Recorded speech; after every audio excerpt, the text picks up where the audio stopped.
Good day everyone, Marlon here again with another trading video. One of my students asked the question, how do we adjust this bit here? We call it the trend line.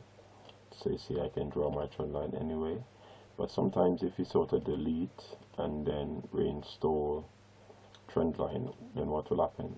This will happen. Okay, let's show you. Okay. So if let's delete that one.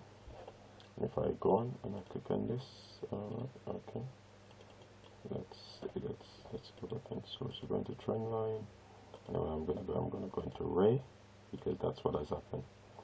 Okay, look, you see you get ray now. So let's delete now. So if you reinstall, this is what's gonna happen. Okay, and it just looks like a never-ending story.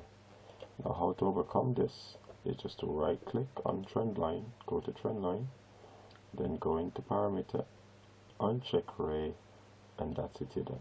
And then you can do it. Yeah, okay. So if you want to be able to adjust your trend line, this is what you do.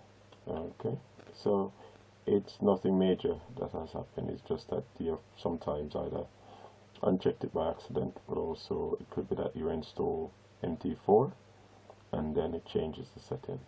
Hopefully this helped answer your question. Any question, just send them my way. God bless. Speak soon.